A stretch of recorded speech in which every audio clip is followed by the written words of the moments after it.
The night was young, the studio lights bright, and the audience inside the Ed Sullivan Theater was buzzing louder than usual. It wasn't just another taping of The Late Show with Stephen Colbert. Tonight's guest had everyone talking. Karoline Leavitt, the bold, outspoken political commentator and former congressional candidate, was making her first appearance on the show. Known for her sharp tongue, no-filter honesty, and refusal to back down, she was walking straight into one of the most unpredictable arenas in late-night television. From the moment she stepped onto the stage, the crowd's reaction was split, half cheering, half jeering. Karoline smiled tightly, waving to the audience as she crossed to her seat.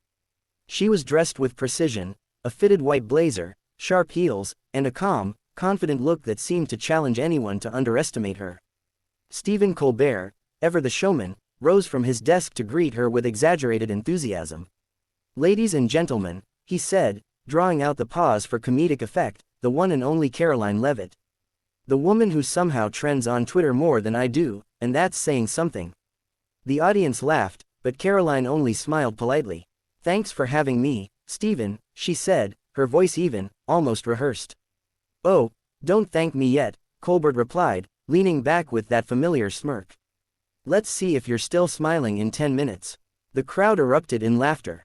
Karoline's eyes flickered. She knew what kind of game this was. Colbert was notorious for turning interviews into sparring matches, and his weapon was wit sharpened by years of political satire. But Karoline had built her reputation by thriving under pressure, often walking into rooms where she was outnumbered ideologically and walking out with headlines. For the first few minutes, things went smoothly.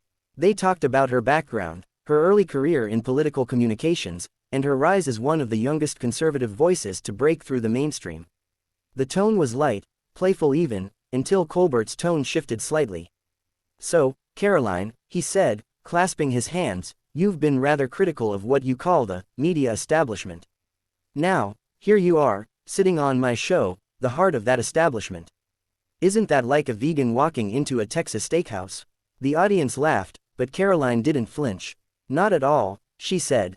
"I think it's important to have conversations across the aisle. I don't run from the other side, I confront it. Respectfully, of course." "Respectfully," Colbert echoed, feigning surprise. "Now that's a first in politics." The crowd howled again. Karoline's jaw tightened for just a second. "Maybe if more people practiced it, we wouldn't be in the mess we're in," she shot back smoothly. That comeback drew cheers, even from some who hadn't expected to like her. For a brief moment, there was balance. But Colbert wasn't done. He turned to a monitor beside his desk, where a compilation of Karoline's past statements began to play.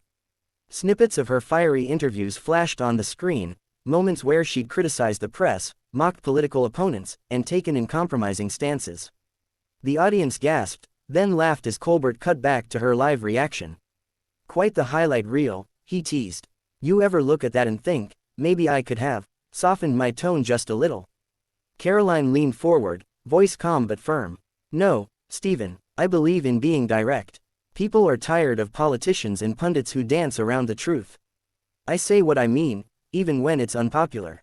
Colbert smiled, but there was a glint in his eye now, the kind that told everyone watching he was about to push harder. "Unpopular, sure, but don't you think there's a difference between being direct and being provocative? I mean, you once said, and correct me if I'm wrong, the media doesn't report facts, it manufactures outrage. That's a pretty heavy accusation to make on the same platform that made you famous." Karoline didn't blink. "It's not an accusation, it's an observation. Outrage drives clicks. You know that better than anyone." That line landed harder than expected. A few people in the audience even clapped. Colbert chuckled, pretending to be impressed. "Touché," he said. "Okay, I'll give you that one." But then he made a sharp pivot, one that no one saw coming. "Speaking of outrage," he said casually, "you've been the subject of a few, let's say, colorful rumors lately. Some involving your personal relationships, some involving your so-called media strategy. I think the audience is curious, how much of that is true?" Karoline froze. "Excuse me," she said, her tone dropping several degrees. Colbert pressed on with a grin that now seemed almost taunting. "It's been all over social media. Some say your passion for politics isn't the only thing heating up behind the scenes." The audience gasped. A few laughed nervously. The cameras zoomed in on Karoline's face, which had gone from composed to visibly furious. That's completely inappropriate, she said tightly. I came here to discuss policy and leadership, not gossip. Colbert raised his hands in mock surrender. Hey, I'm just asking what people are already talking about. Then maybe you should stop repeating tabloid nonsense, she snapped. You're supposed to be a journalist, not a gossip columnist. That stung. Colbert's expression flickered for a moment, but he couldn't resist one more jab. Oh, I wouldn't call myself a journalist, he said with a laugh. I'm a comedian, which, I guess, makes this interview a bit of a mismatch. That did it. Karoline's composure broke like glass. You think it's funny to drag someone's personal life on national television? She said, voice rising. You invited me here under the pretense of a professional discussion, and now you're crossing every boundary of decency. The room was dead silent. Even the band stopped playing. Colbert tried to lighten it. Come on, don't take it so seriously, but she wasn't hearing it. Karoline stood abruptly, pulling off her mic pack. You should be ashamed, she said, glaring straight at him. This isn't journalism, it's cheap entertainment at someone else's expense. The sound of her heels echoed through the studio as she stormed off stage, leaving Colbert sitting stunned behind his desk. The audience erupted in scattered applause and murmurs, unsure whether to cheer, gasp, or sit in silence. Colbert turned toward the camera with a strained smile. Well, he said awkwardly, that went differently than I expected. The house band kicked in with a hasty riff to cut the tension, but it didn't work. The damage was done. Within minutes, as the show went off air, audience members were already uploading clips to social media. Backstage, Karoline walked briskly past producers calling after her. She didn't stop. She didn't look back. Her phone was already buzzing. Texts, notifications, headlines flashing in real time. Karoline Leavitt storms off Colbert's show. Late-night interview turns explicit. Tense exchange leaves audience in shock. She stopped for a moment in the alley behind the studio, taking a deep breath of cold night air. The adrenaline was still surging, but beneath it was something else, a sense of vindication. She had drawn a line and refused to let anyone cross it. Whatever came next, she knew one thing for sure. The world was about to hear her side of the story, loud and clear. The next morning. The internet was chaos. Every social media platform, from X to TikTok, was flooded with clips from The Late Show. The moment Karoline Leavitt ripped off her mic and stormed out had already been slowed down, zoomed in, and replayed 1,000 times.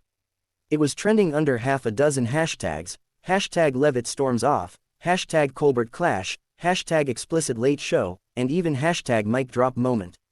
News anchors debated it, YouTubers dissected it, and millions of viewers were arguing over who was right. Some saw Karoline as a hero who stood up for her dignity. Others mocked her for being too sensitive. But regardless of where people stood, one fact was undeniable: the entire country was talking about her. By mid-morning, the clip had surpassed 2 million views on YouTube alone. Colbert's team quietly disabled comments under the video, but that only fueled the fire. Twitter was a battlefield. Journalists, politicians, and influencers weighed in, each one turning the incident into ammunition for their side of the cultural divide. Karoline herself remained silent at first. Her team was in crisis mode, drafting statements, fielding calls from producers, and managing the avalanche of requests for comment. When she finally did speak, it was through a carefully worded press release that landed just before noon. Ms. Leavitt agreed to appear on The Late Show for a professional discussion about policy and leadership, it read. Unfortunately, the conversation turned personal, inappropriate, and disrespectful. Ms. Leavitt will not tolerate ambushes or explicit questions about her private life. She remains committed to respectful dialogue, even with those who disagree with her. It was measured, maybe too measured, but the message was clear. And yet, Karoline wasn't done. A few hours later, she logged onto her X account, posted a photo of herself walking out of the studio, and added just 6 words. Respect isn't optional. Remember that, Stephen. The post exploded instantly. Within minutes, it had over 1 million views, tens of thousands of likes, and an endless stream of comments, some supportive, others viciously sarcastic. You tell him, Karoline. One user wrote, can't handle a joke, huh? Another shot back, she owned that stage. Someone else chimed in. Colbert looked like a clown. The memes came next. Colbert sipping from his coffee mug while Karoline stormed off, captions reading things like, when the guest realizes it's not Fox News or, she stormed, I poured. It was cruel, but it was the internet. once a moment went viral, it had a life of its own. Meanwhile, inside the Late Show offices, Colbert's producers were reeling. What was meant to be a ratings-boosting interview had turned into a PR nightmare. The network was getting flooded with emails, some demanding Colbert apologize, others praising him for exposing hypocrisy. Colbert himself was quiet that morning, avoiding the usual behind-the-scenes banter. One insider later leaked that he'd told his writers, "Maybe I went too far." Another claimed he'd defended the segment, saying, "She knew what she was signing up for." Whether he felt regret or defiance, no one could tell for sure, but by the time the next episode aired, it was clear damage control was underway.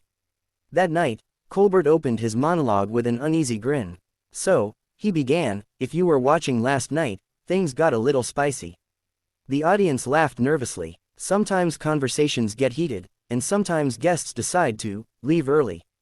But hey, that's showbiz. There was laughter, but it was muted. Even Colbert's die-hard fans sensed something off. Then, more seriously, he added, "In all honesty, I respect anyone who stands by their convictions, even if we don't agree. So no hard feelings, Karoline." It wasn't an apology, exactly, but it was something. Still, for many viewers, it was too little, too late. Karoline, on the other hand, had already moved into full control of the narrative. The next morning, she appeared on a popular morning news show, composed and articulate as ever. Sitting across from the anchor, she spoke calmly about the ordeal. "I walked onto that stage with good intentions," she said. "I wanted to have a meaningful conversation, even with someone who disagrees with me. But when a discussion turns into an invasion of privacy, especially on national television, you have to draw the line. If I hadn't stood up, I'd be sending the message that it's okay to cross that line for ratings." The anchor nodded sympathetically. "Do you think Stephen Colbert owes you an apology?" Karoline smiled faintly. "I'm not waiting for one," she said. "But I think the public deserves better than cheap shots and tabloid bait." The clip went viral, again. Her calm tone contrasted sharply with the chaos of the previous night, and people began to see her as not just angry, but principled. She became the face of a larger conversation about professionalism in the media. Even some who had initially mocked her began to soften. By the end of the week, she was booked on 3 more major talk shows, each one eager to hear her side. She handled each appearance with the same poise, confident, firm, never bitter. "It's not about Stephen," she told one interviewer. "It's about respect. Whether you're a conservative, liberal, or anything in between, no one deserves to be cornered or humiliated for entertainment." Behind the scenes, Colbert's team noticed something alarming. Ratings had spiked after the incident, but viewer sentiment had turned sour. Online forums were filled with debates about late-night television losing its integrity, with comments like, "It's not comedy anymore, it's bullying disguised as humor." Sponsors began quietly reaching out to the network, asking if the show would address the backlash more directly. 2 weeks later, Colbert brought on a guest known for his work in media ethics. It was a subtle attempt to reframe the conversation, but viewers knew it was related. During that episode, he quipped, sometimes the joke's on the host, drawing a small, self-deprecating laugh. Karoline, meanwhile, used the attention to her advantage. Her podcast doubled in subscribers. She launched a new video series titled Crossing the Line, Conversations with Respect, where she invited guests from across the political spectrum to have open, civil discussions. The irony wasn't lost on her audience. She had turned her worst media experience into a platform built entirely on what she had demanded that night, respect. Months later, when she was asked again about the infamous walk-off, she handled it with cool detachment. "People ask me if I regret it," she said during a live event. "And my answer's simple, no. Sometimes you have to walk away, not because you're weak, but because your self-respect is stronger than your need to be liked." The crowd erupted in applause. Meanwhile, clips of her walk-off continued to circulate online, resurfacing whenever debates about media ethics reignited. It became one of those cultural moments that refused to fade, an example cited in journalism classes, political debates, and late-night comedy retrospectives. Even Colbert, months later, couldn't entirely escape it. Every time he joked about a controversial guest, the audience would murmur knowingly. The incident had become part of his show's history, an uncomfortable reminder that even the sharpest host could misjudge a moment. As for Karoline, her career only grew. The storm she walked through that night on The Late Show had turned into the very wind that carried her higher. She'd faced humiliation, backlash, and mockery, but she'd walked away on her own terms.